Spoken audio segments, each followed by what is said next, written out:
Hello, this is Evan Rogerson, and I'm Muttergang here, and today I'm going to be covering drive speeds and everything you need to know about them, how to calculate your drive speed based off of your RPM on wheel size, how to figure out if it's like an actually attainable ratio, and then whether or not it's a good, like if it's too fast, too slow, all of those things. Because this is probably one of the most seen questions that I get from people is just like, hey, is this drive speed good?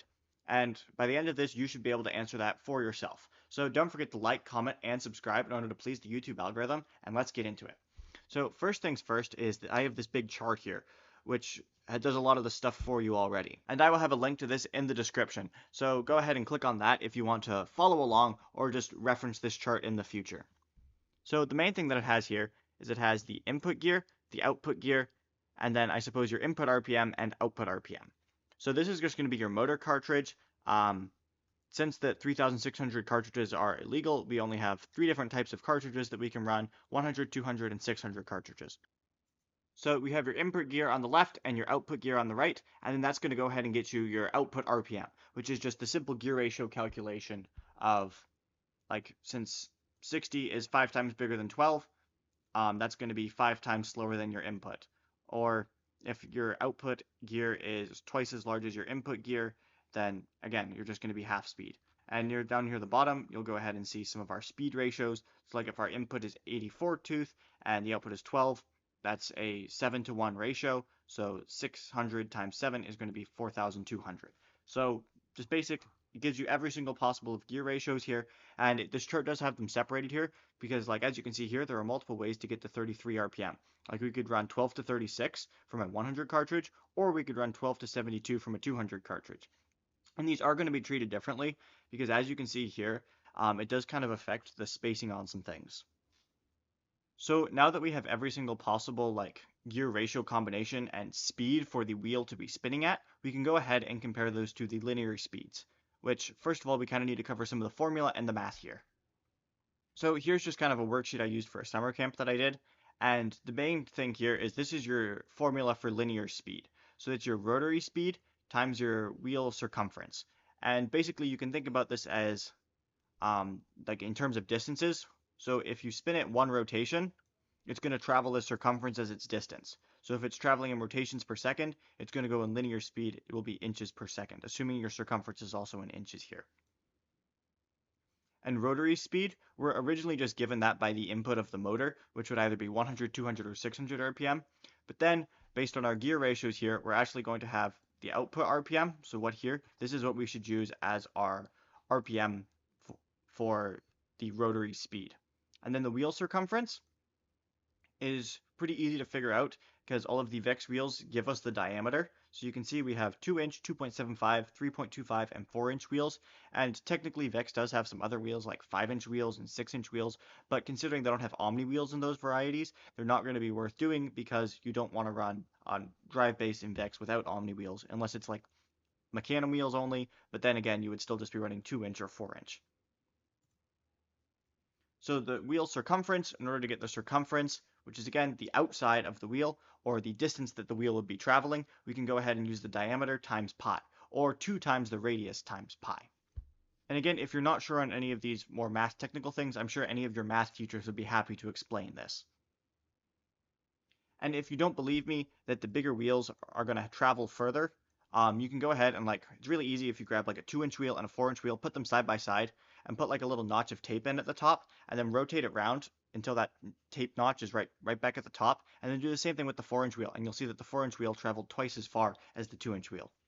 And again, rotary speed, that's given to us in rotations per minute, but we want that in rotations per second. Just by convention, VEX drive bases are measured in inches per second. Like miles per hour is what cars are traveled in for speed, but we don't care about that because matches aren't lasting for hours on end, and we're not traveling multiple miles. Like the time that we really care about in VEX is inches.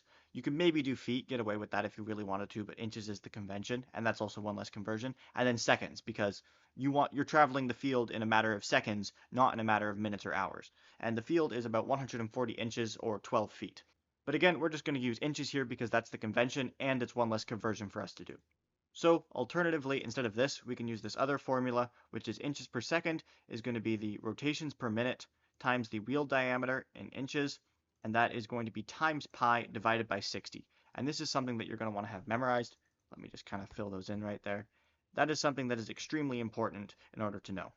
So going back over to our chart, you can see that I have that filled in for every single thing. So what it's doing here is, given that this is the formula for a 2-inch wheel, our diameter is just going to be 2 times pi, and that's going to go ahead and give us the circumference of the wheel. And then we're multiplying it by cell D3, which in this case is going to be our output RPM, and then we're dividing it by 60. So exact same thing as that formula, just slightly rearranged.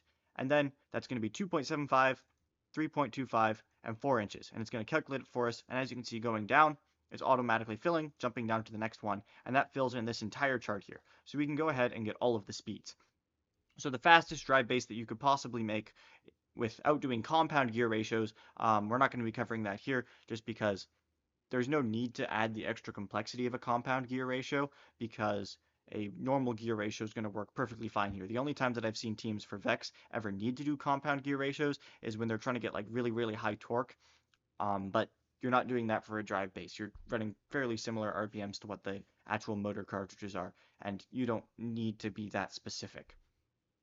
So as I was saying, you could get a robot going at 879 inches per second if you just ran 4,200 RPM on 4-inch wheels.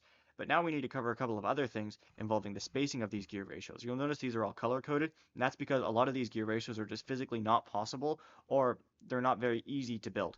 And that's kind of where this color coding comes in. So this was my notebook last year. And again, you can see it has a lot of the same stuff here as we're doing the math. You can kind of see here the units are canceling out, so we have rotations canceling out on top and bottom, so that cancels out. We have inches on top, so that's going to stay over there. We have minutes on the top and the bottom, so those cancel out, and we have seconds on the bottom. So you can see if you've done like chemistry, this looks fairly similar to like a stoichiometry problem if you want to go ahead and calculate drive base speeds. However, we have a couple of problems. The first one, which I have noted in dark red on this chart, is if the gear is just straight up bigger than the wheel, which looks something like that. Your wheel isn't touching the ground here, so that doesn't work. So I have these all labeled in the chart, but like I believe for a 2.75 inch wheel, like anything bigger than 60, so that would be like a 72 tooth gear, it's just bigger than the wheel. And the gear touches the ground and your wheel doesn't do anything. And there's absolutely no way around that. So that's why that's dark red. That's just like, it doesn't work at all. So as you can see with like the 2-inch wheels, this is a very prevalent problem because like 48 tooth gears and up, they're all going to be too big, and the gear is just going to touch the ground instead of the wheel. But then there's no gear that's actually bigger than the 4-inch wheel, so this absolutely isn't a problem on the 4-inch wheels. Now, the next one, this one, some teams get around this, is it when you have a scenario like this, of like a 2.75-inch wheel and a 60-tooth gear. These are very, very similar in size. The wheel is slightly larger than the gear, so it's not necessarily 100% going to be a problem, but it could be. If your robot's really heavy and it sinks down into the tiles more, you might have your gear contacting into the ground a little bit. Additionally, it also kind of depends. If your gear is spinning the same direction as your wheels, so like if that gear is on the wheel, that's going to be less of a problem because if it's digging in ever so slightly into the ground, it might mess up your ability to turn slightly just because you're running omni wheels.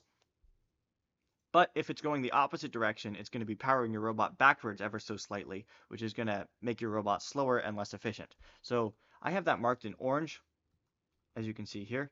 And this is 60 tooth for 2.75 inch wheels and 72 for 3.25 inch. The 2-inch and 4-inch wheels, they don't have anything that is close.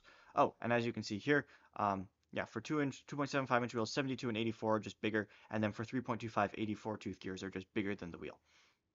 And this is marked with orange because it depends. Like I said, if your robot is really light, it's not sinking into the ground, and the gear that's 60 tooth for the 2.75 is going in the same direction, you might be fine here. So those are marked in orange, and there's not very many of these. I would just tend to avoid them though, because there's plenty of gear ratios that are green, as you can see here. So there's not really a whole lot of need to like be really just skirting the edge, because if you end up adding some extra weight to your robot, or maybe the tiles are just older and you're sinking in more to them, it could become an issue. So I would just say avoid these, so don't do that.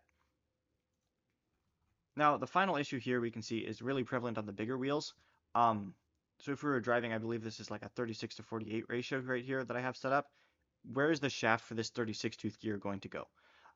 It doesn't work. There's no spot to put the shaft because it just goes out. Now, technically you could, if you had a motor on the back, you could have like the shaft like behind that C channel right there, and then have like a cap shaft or something right there. But that's going to be cantilever, so it's not going to be as well supported. You're going to get slightly higher friction. And additionally, depending on your spacing, you might run into issues in which like you're gonna have to have extra room for like a shaft collar or something out there, and it's just awkward to build with. So I wouldn't recommend teams do this. This one's measured in um, like a pinkish color on the chart. Like you can get around this by doing canty. I've seen teams do it, but there's not really a whole lot of reason to, because as you can see, this is much more prevalent on the 4-inch wheels. Because for 2.75-inch wheels, they're not big enough to easily cover up the other shaft. It can still happen, but just avoid it because you can do green. You're going to have less friction. There's no need to do this per se. Um, and the way that you can figure this out is just quickly by adding the teeth together. So for like a 2.75-inch wheel, if the teeth add up to be less than 272, it's not going to be an issue. Um, just because the way that the teeth add up, like if you run 36 to 48, that's going to be fine. And this doesn't mean that it's not going to be tight. Like if you can see here, this is 450 RPM on 3.25-inch wheels. Technically, the spacing does work, but it's very, very tight. Like if you use the regular Vex spacers even on the shaft, it's actually not going to work. So you might have to like buy some off of RoboSource or something, but it can work. So those are kind of the three issues that you can run into spacing wise here. So I would only recommend going with the green ones. Yes, there are ways to get the other ones to work, but there's just no need to really. Just run the green ones because you already have plenty of options there. That's kind of covered the first part about how to figure out like how to pick a drive base ratio and build it and make sure it's good. But now what's actually going to be good for a VRC game? I'm making this currently for the pushback season, but typically since I would say tipping point, drive base RPMs are being pretty constant in what is considered good. Because 6-motor drive is pretty much the meta. For VexU teams, you can maybe run a little bit faster because you're probably running 8-motor drive, but this typically goes for 6-motor drive, and if you're running anything less, like 4-motor drive, that's not good. Additionally, maybe there are some rare scenarios for VRC currently where you could run like a 77 watt or 55 watt drive base, in which case some of the rules will still apply here. Generally, as a rule of thumb, I go with for every single motor on your drive base, you should have 10 to 15 inches per second of speed. That's just a very broad general rule of thumb that kind of covers all of the basics. So like if you're running a 6-motor drive, that would mean that you would want between 60 and 90 inches per second. And that's kind of just the box that you should go with. If you're running a 4-motor drive, that would mean you would want to be running somewhere between 40 and 60 inches per second. Again, those are just general rules. If you're a tiny bit outside, you're probably still going to be fine, but those are just fairly easy to remember, so that's kind of what I go with.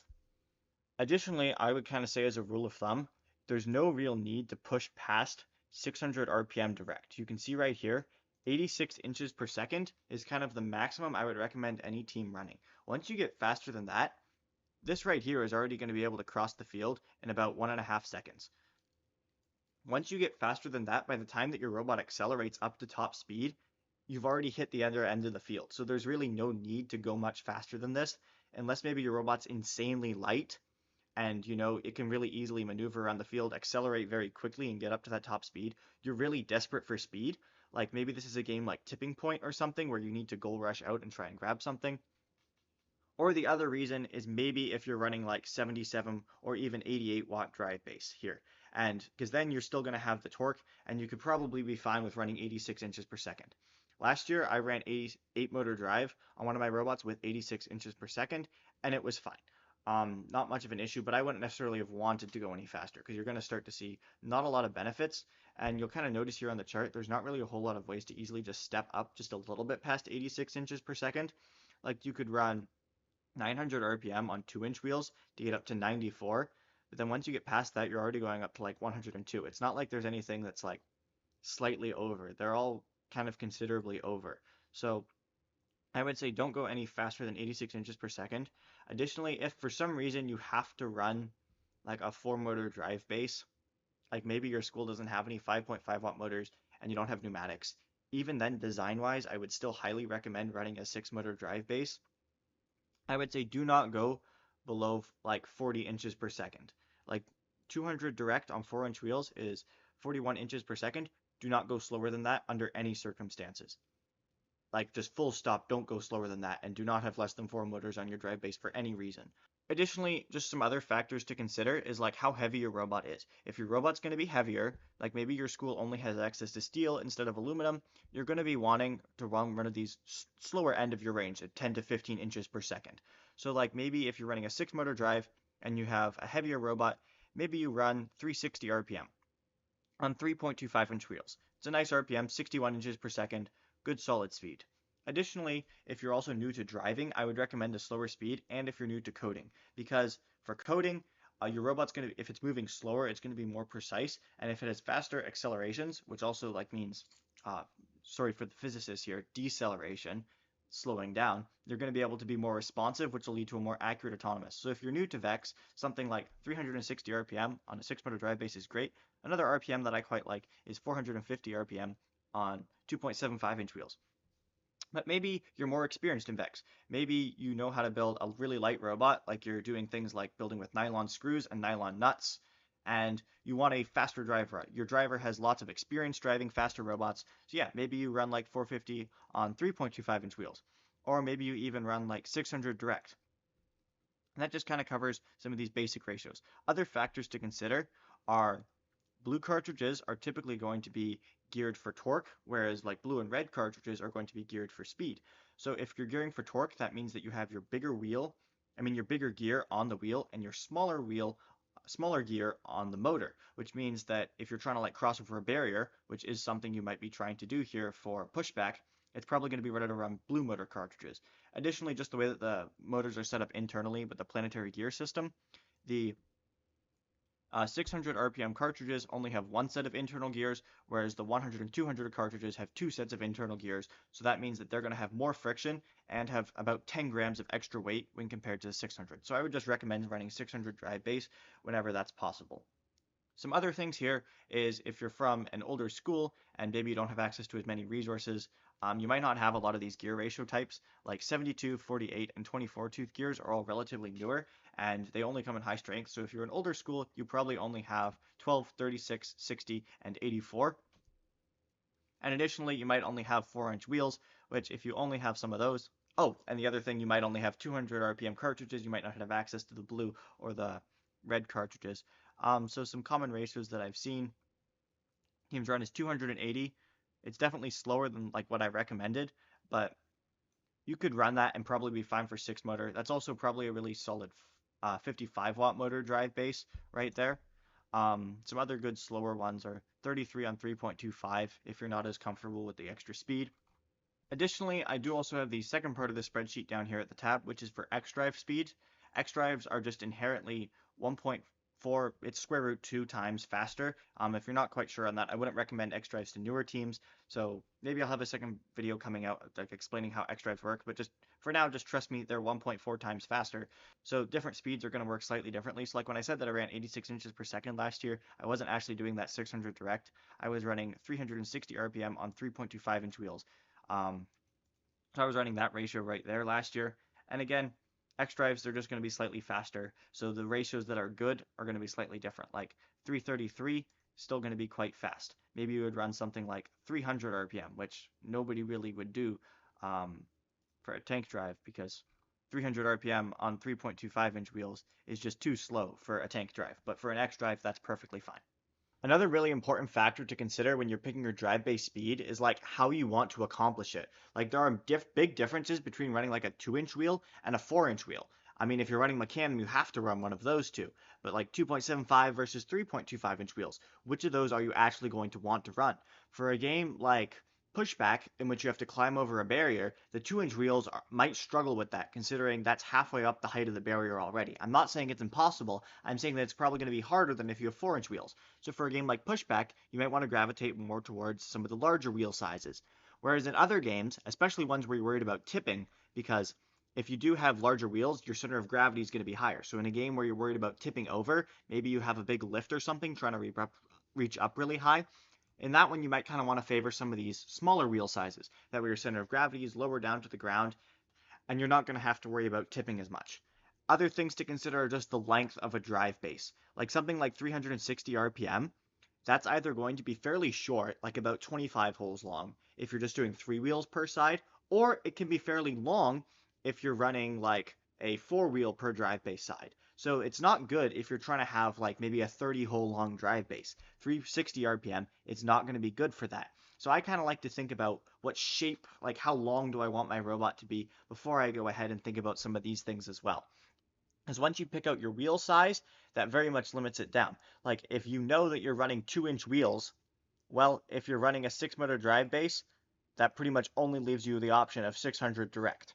If you're running like 3.25-inch wheels with maybe like a 77-watt drive base, so maybe you have a little bit more power there, that really only gives you a few options. It's really just 3 options there. So if you want to do 450, 480, or 500, and then other things to just kind of consider are, well, maybe 500 is going to have green motors and I would rather just use blue motors. Well, that's only going to leave me 480 or 450. And honestly, those are pretty similar speed-wise. Like that's 5 inches per second. That's not going to make a huge deal.